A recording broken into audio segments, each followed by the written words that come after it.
Okay, when we talk about getting offers, apparently it's more than just about the price. Oh yes, oh yes. And in the St. Louis market right now, we still are seeing multiple offers. I think people feel like after the pandemic, things have slowed down. The biggest question we get is like, how's the market? Right. And really that means like, how much are houses selling for and are they selling quick? Yeah. And the answer is yes and yes, you know? So a house that comes prepared, priced well, shows well, we've talked curb appeal before, put together, will likely get multiple offers. And I think buyers think the biggest thing is price, and that's not always the only thing that matters to sellers. Really? Okay, so you also are referencing being flexible on closing dates. Why is that beneficial? Yeah, so the key is finding out what's important to the seller up front. Okay. So I show you a property, you love it, and I'm calling the agent and going, hey, tell me more about your seller. Like, are they buying a house? Are they building a house? Are they moving out of state? Like, what's a good closing date for them? And really helping them, because if a seller gets 3 offers and the price is the same, then they're gonna look at the terms. So they're gonna look at what's the closing date, are they doing inspections, are they having an appraisal, what type of financing do they have? And they're gonna look at all of the terms together. Got you. Okay, minimal contingency mean? What does that mean? Yeah. You know, this is some real estate lingo. Exactly, Let me know. exactly. Well, and again, I always talk to you about having a buyer's consultation before we look at houses. And these are the types of things we talk through, because once you're ready to write an offer, your emotions are so heightened that some bad decisions can be made. So then I get to reference the first time we chatted and what was important to you, and kind of talking about that process, reminding you of your own words. Honestly, that is needed. Yeah, Because it's like, I did say that. That is really important to me. Exactly. Okay, got you. Exactly. Well, how does that play out when it comes to home selling?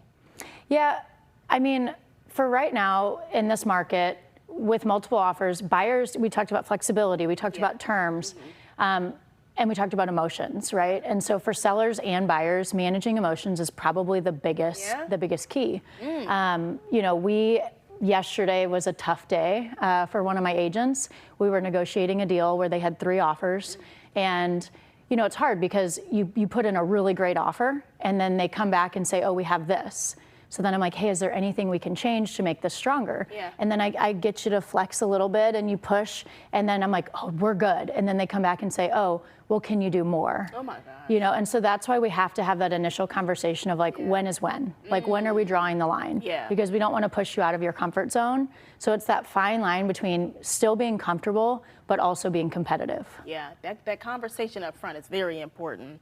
Okay, so why do you think preparation beats the emotion? As far as, you know, what have you seen with some of your clients? When you have the conversation and it's time to close and everything, what is that like? Well, so that deal that I was talking about yesterday, there were some interesting things that happened outside of our control on the seller side. We were representing the buyer, Right. and we ended up not getting the deal, and not for lack of effort on my agent or the buyer. But what the buyer said after is, hey, if there's anyone I'm going to be in the trenches with, it's you. And he was talking to Adam, one of our agents, and he said, you did everything right.